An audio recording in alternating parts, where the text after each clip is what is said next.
those prayers, because underneath is asphalt, like my brother Gary said. Our ancestors still hear us, and they're calling on us to continue.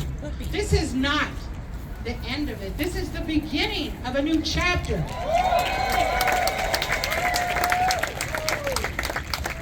2.2-acre lot that looks like a parking lot, that many people still want it to be a parking lot.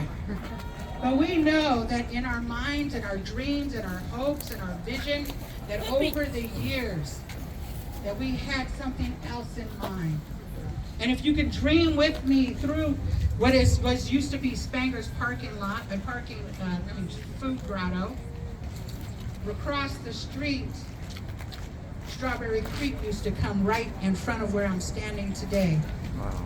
And if you look behind us, behind the defend the sacred wall here, you'll see that horrible railroad tracks, and behind that is Truett White. And if you can imagine with your mind's eye that the bay used to come here, and that was marshland. And if you can imagine a shell mound that was here, that was over 20 feet high, one of the very first places along the bay that our ancestors laid down their first prayers that aligned with our sacred sites in the bay. That this place actually aligns with a place called Alcatraz Island. And Alcatraz Island, although it's a tourist attraction now, for Lisjan people, it was never a place that we went to. We believe our ancestors' spirits lie there resting for 4 days while we have prayer here in this village site. And at the end of that 4th day, as that fire goes out, we believe our ancestors leave as the sun is setting through the western gate, where we now know as Golden Gate Bridge. These sacred places are all around you, and we're blinded by the cities and the asphalt and the freeways and stuff. But we know better.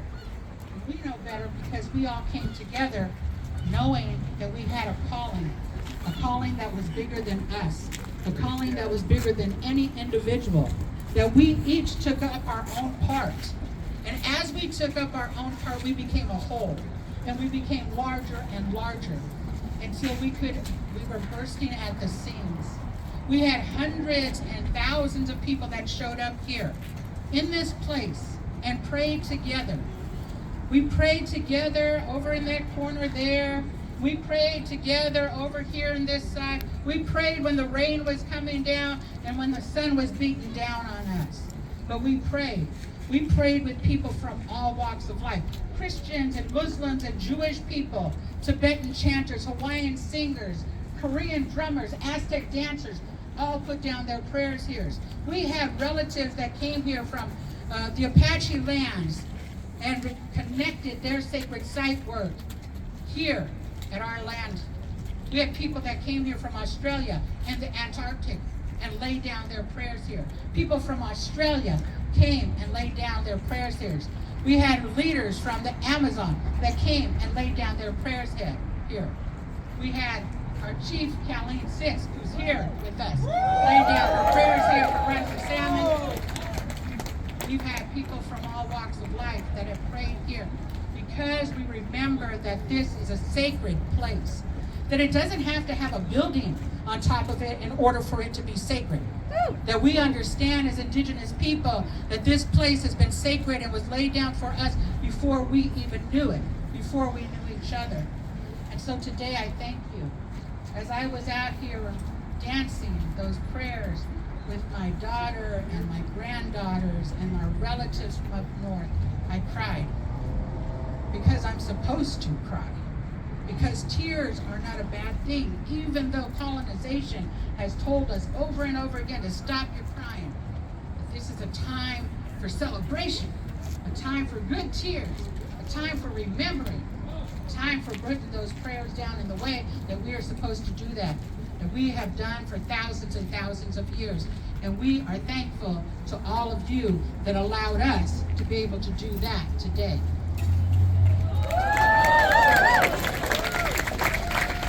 So relatives, I'm going to be up here talking out because I'm a talking head, and I used to say that I wasn't one of those singing and dancing Native people, but I guess I was wrong. Right? But I still can't sing so much.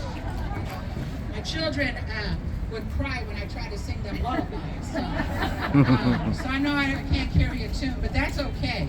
That's all right. Because I think that what we're going to do today is we're going to bring up a lot of incredible people to come up here and to be acknowledged for the work that they did.